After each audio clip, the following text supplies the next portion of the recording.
Shalom,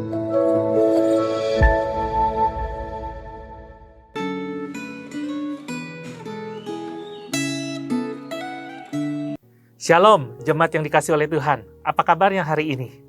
Mari bersama-sama kita berdoa. Mohon pertolongan Tuhan untuk perenungan kita. Bapa dalam sorga, kami mengucap syukur kepada Tuhan. Kalau hari ini kami boleh bersama-sama merenungkan kebenaran firman-Mu. Biarlah Tuhan menolong kami boleh mengerti dan memahami apa yang menjadi kehendak Tuhan bagi setiap kami. Pimpin dan sertailah setiap kami. Dalam nama Tuhan Yesus kami berdoa. Amin. Hari ini saya akan membacakan Nehemia pasal yang ke-9, ayat 1 sampai ayat yang ke-5. Pada hari yang ke-24, bulan itu, berkumpullah orang Israel dan berpuasa dengan mengenakan kain kabung dan dengan tanah di kepala. Keturunan orang Israel memisahkan diri dari semua orang asing, lalu berdiri di tempatnya dan mengaku dosa mereka dan kesalahan nenek moyang mereka.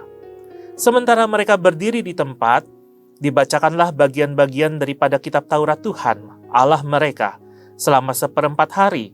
Sedang 1/4 hari lagi mereka mengucapkan pengakuan dan sujud menyembah kepada Tuhan, Allah mereka. Di atas tangga tempat orang-orang Lewi berdirilah Yesua, Bani, Kadmiel, Sebanya, Buni, Serebia, Bani, dan Kenani. Dengan suara yang nyaring mereka berseru kepada Tuhan Allah mereka. Dan berkatalah Yesua, Kadmiel, Bani, Hasabnea, Serebia, Hodia, Sebanya, dan Petahya, orang-orang Lewi itu.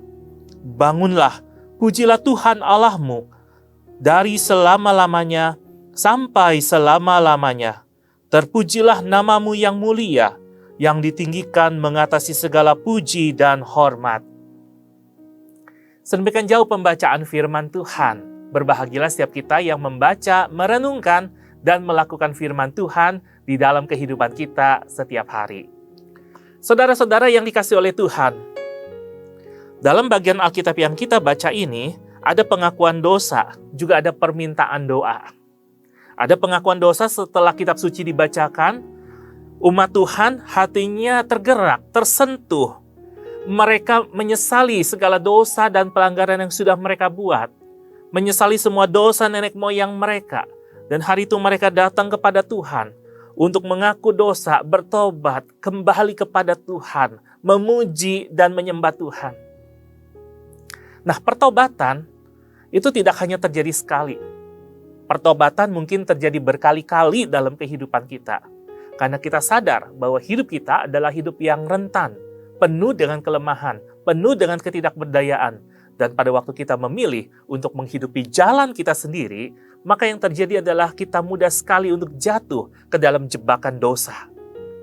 Nah, saudara-saudara yang dikasihi oleh Tuhan, dalam bagian Alkitab ini, dari sepanjang Nehemia pasal yang ke-9, doa orang-orang Lewi memperlihatkan sebuah keyakinan bahwa Allah itu pemberi hidup, bahwa Allah itu telah memilih umatnya melalui Abraham, memberikan tanah perjanjian kepada umatnya, mempedulikan kesusahan umatnya dengan melakukan berbagai perbuatan yang ajaib, perbuatan-perbuatan yang dahsyat dan luar biasa, serta memberi peraturan, hukum, ketetapan untuk menjaga kehidupan umatnya tetap pada jalur yang semestinya. Sayangnya, umat Tuhan seringkali memberontak kepada Tuhan. Lupa akan pimpinan Tuhan. Lupa akan tuntunan Tuhan. Lupa akan kasih sayang Tuhan. Lupa apa yang telah Allah kerjakan di dalam kehidupan mereka. Nah, ini memang benar ya. Kadang-kadang waktu kita lagi senang, kita juga suka lupa apa yang telah Tuhan perbuat dalam hidup kita. Bukannya bersyukur kepada Tuhan, bukannya berterima kasih, lalu makin mengandalkan Tuhan di dalam kehidupan kita. Justru yang kita lakukan apa? Kita hidup senang-senang, pesta pora, jauh daripada Tuhan. Waktu Nehemia pasal ke-9 menyebutkan kepada kita, umat Tuhan berbalik, bertobat kepada Tuhan, kembali memuji dan menyembah Tuhan, kembali bersyukur kepada Tuhan. Seperti tema renungan Gemah hari ini, hidup dalam pertobatan. Setelah firman Tuhan dibacakan, mereka tergerak hatinya, lalu mereka datang kepada Tuhan. Bagaimana dengan kehidupan kita? Apakah kehidupan kita hari ini masih kehidupan yang dipenuhi dengan suasana pertobatan itu? Suasana hati yang mau terus kembali kepada Tuhan. Yang setelah mendengar firman Tuhan, berkata, menegur, menasihati, menguatkan, memberi semangat, hati kita tergerak. Iya Tuhan, itu aku, itu saya. Bukan itu dia Tuhan, bukan saya. Seringkali kan yang terjadi sebaliknya begitu. Tuhan, ini saya. Betul Tuhan, firman-Mu menegur saya. Firman-Mu mengingatkan saya.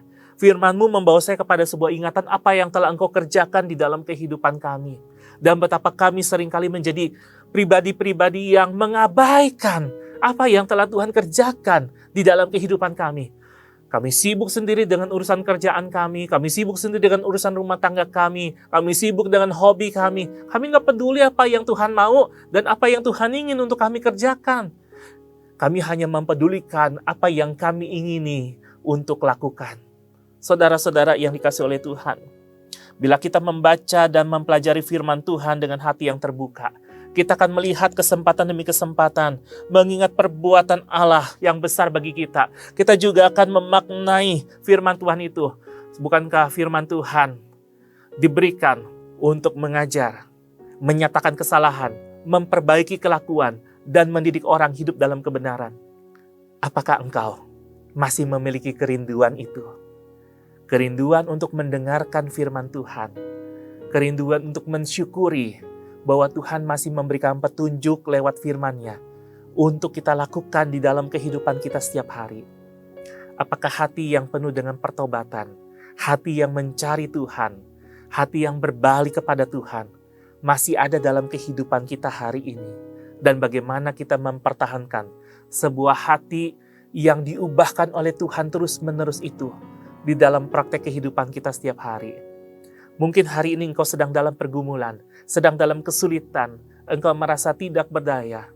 Condongkanlah hatimu kepada Tuhan, berbaliklah lagi kepadanya, bertobatlah lagi, dan minta Tuhan membuka hatimu lebar-lebar, sehingga engkau dapat merasakan damai sejahteranya, engkau dapat menikmati kasih karunia-Nya, engkau dapat menikmati tuntunannya, sehingga hati yang bersyukur kepada Tuhan, karena Ia masih menegur, Ia masih mengarahkan, boleh terus ada di dalam kehidupan kita hari demi hari. Mari kita berdoa. Bapa dalam sorga, biarlah kami boleh menjadi orang-orang percaya yang boleh terus hidup dalam pertobatan yang sejati. Hidup yang berkenan kepada Tuhan, karena kami meninggalkan dosa dengan semua kesenangannya, dan kami lebih memilih hidup kudus yang memuliakan Allah. Oleh sebab itu tolong kami Tuhan, supaya kami boleh menjadi orang-orang yang peka terhadap apa yang Roh Kudus katakan. Waktu kami baca firman-Mu, waktu kami merenungkannya, biarlah hati kami terbuka dengan lebar, sehingga kami bisa melihat apa yang sedang Tuhan singkapkan di dalam kehidupan kami. Jikalau itu berkaitan dengan pelanggaran dan dosa, maka kami dituntun kembali untuk kembali ke jalannya Tuhan. Jikalau itu berkaitan dengan kelalaian kami, ada hal-hal yang kami masih belum sinkron, biarlah Engkau terus mencocokkan kami kembali dengan kebenaran firman-Mu. Tuhan sertai kami di dalam segala aktivitas kami hari ini. Biarlah hati yang telah diubahkan oleh Tuhan itu, kehidupan yang dipenuhi oleh pertobatan itu, membawa kami untuk menjaga kesucian hidup kami dan menyaksikan Tuhan yang kami sembah. Di dalam nama Tuhan Yesus kami berdoa. Amin. Tetap semangat menjalani hari ini. Tuhan Yesus menyertai.